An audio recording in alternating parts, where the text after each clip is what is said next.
त्रिशंकु संसद का आशय है। संसद में किसी दल का बहुमत नहीं है। अल्पतंत्र का लौह नियम किसने दिया? मिशेल्स ने।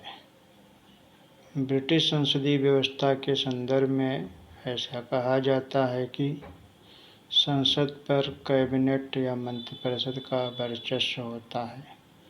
कौन सी सरकार को उत्तरदायी सरकार के नाम से भी जाना जाता है? संसदीय सरकार को। राजनीतिक चिंतन के लिए सामान्यतः इक्विनास का कानून विषयक विवेचन संभवतः उसकी महानतम देन है। ये कथन किसका है? कोकर का। ये कथन किसका है? संसदीय प्रणाली में मंत्रिपरिषदीय उत्तरदायित्व की ओट में नौकरशाही शासन करती है। Ramsay more. निम्न में से कौन सी संसदीय नियंत्रण की विधि नहीं है? राष्ट्रपति का अभिभाषण। भारत में कानूनी अधिसत्ता इसके अधीन है। संसद।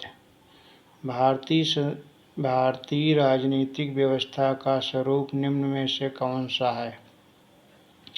गणतंत्रीय, संघीय और संसदीय। अध्यक्षात्मक शासन व्यवस्था के अंतर्गत कार्यपालिका के सदस्य किसी भी सदन के सदस्य नहीं होते। अध्यक्षात्मक शासन प्रणाली में सरकार संसद से पूर्ण रूप से अलग होती है। सरकारों का वर्गीकरण संसदीय तथा अध्यक्षात्मक के रूप में किया जाता है, विधायिका तथा कार्यपालिका के बीच संबंधों के आधार पर। अध्यक्षात्मक शासन प्रणाली की मुख्य विशेषता है। कार्यपालिका का अध्यक्ष राष्ट्रपति होता है। राष्ट्रपति अपने मंत्रिपरिषद की नियुक्ति स्वयं करता है। राष्ट्रपति व्यवस्थापिका का विघटन नहीं कर सकता।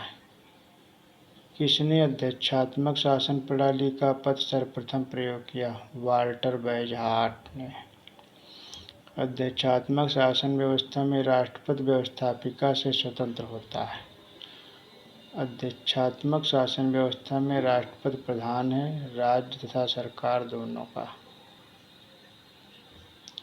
अध्यक्षात्मक शासन प्रणाली में कार्यपालिका अध्यक्ष व मंत्री विधानसभा के सदस्य नहीं होते हैं।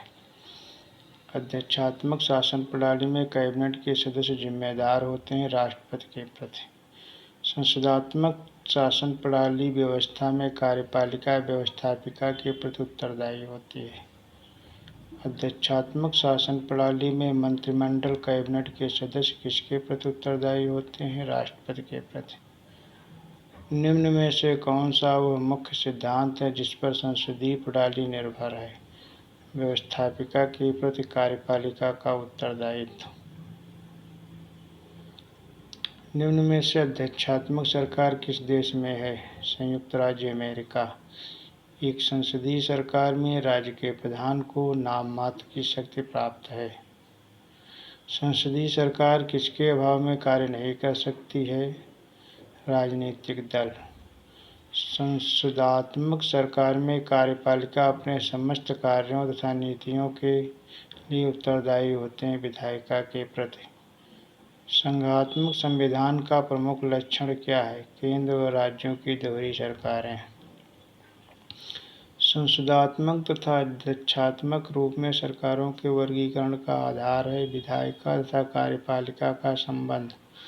कौन अध्यक्षात्मक शासन व्यवस्था की एक विशेषता नहीं है? इसमें दोहरी कार्यपालिका होती है।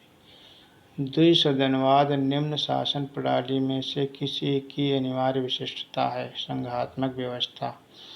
भारत में किस कारण से संघात्मक है? संविधान में संघ व राज्यों के मध्य शक्तियों का वितरण। कौन भारत में एकात्मक विशेषता का समर्थन नहीं करता? औपचारिक प्रधान के रूप में राष्ट्रपति।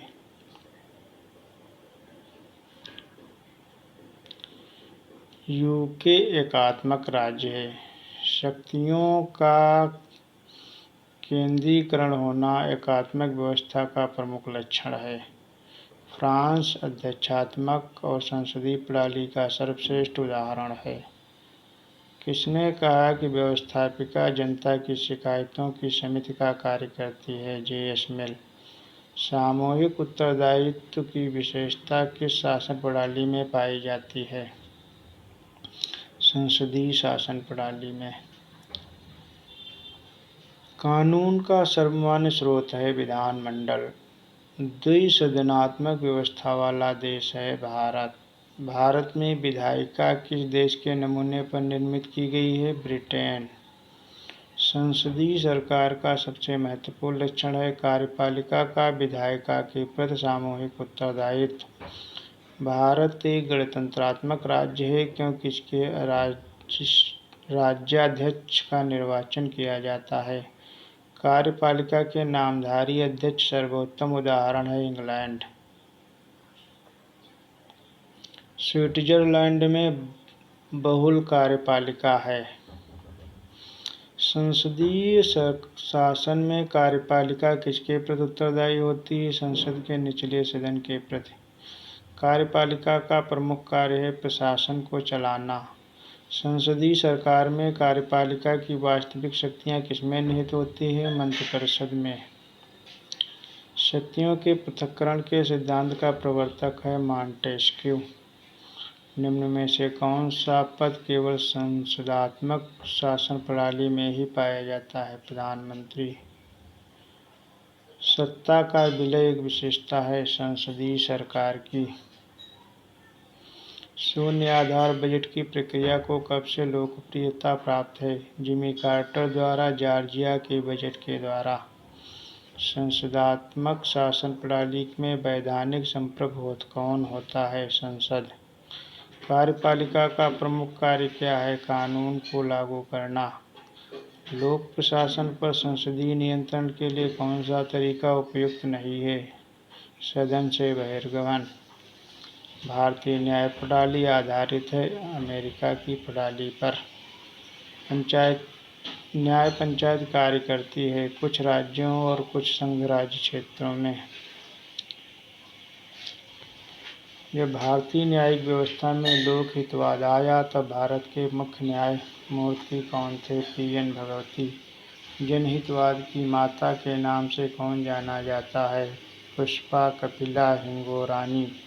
भारत में न्यायपालिका स्वतंत्र है।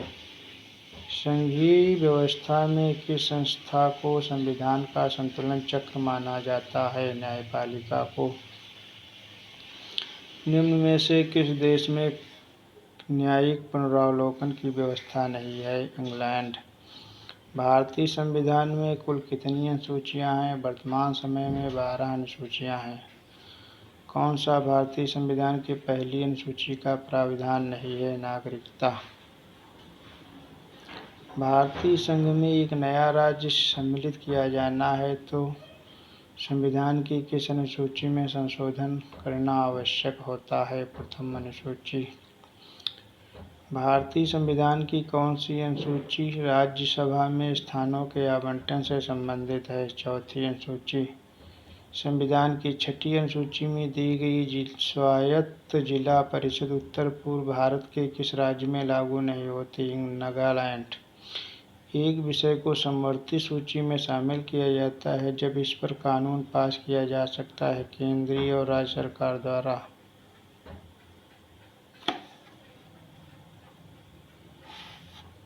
संविधान की किस अनुसूची में केंद्र और राज्य के मध्य शक्तियों का विभाजन उपबंधित है? 7वीं अनुसूची। भारतीय संविधान की समवर्ती सूची में निम्न में से क्या शामिल नहीं है? लोक व्यवस्था। विवाह और तलाक संघ सूची का विषय नहीं है। विवाह और विवाह विच्छेद भारतीय संविधान के समवर्ती सूची के अंतर्गत आते हैं। राजनयिक प्रतिनिधित्व भारत के संविधान में राज्य सूची का विषय नहीं है।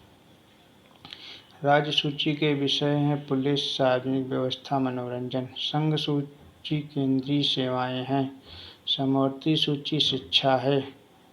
केंद्र और राज्य के मध्य शक्तियों का बंटवारा संविधान की किस अनुसूची में दिया गया है? 7वीं अनुसूची में। भारत में केंद्र को शक्तिशाली बनाने का एक संवैधानिक कारण है संघीय सूची। संघीय सूची में कितने विषय शामिल किए गए? मूलतः संविधान में 97 विषय, जबकि वर्तमान में 100 विषय शामिल हैं। 42वें संविधान संशोधन के पश्चात भारत के संविधान की समवर्ती सूची में कितने विषय हैं? मूल संविधान में 47 विषय, जबकि वर्तमान में 52 विषय हैं। भारत का संविधान किसे अवशिष्ट शक्तियों को देता है? केंद्र को। भारतीय संविधान की 8वीं अनुसूची में कितनी भाषाओं का उल्लेख है? 22।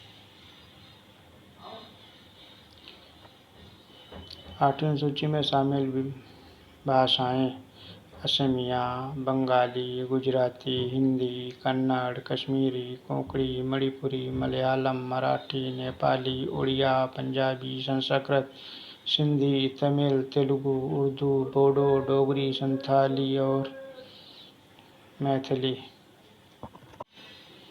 भारतीय संविधान की 10वीं अनुसूची का संबंध है दल बदल निरर्थकता प्रावधान से। संविधान की 12वीं अनुसूची किसके कार्यों से संबंधित है? नगरपालिका।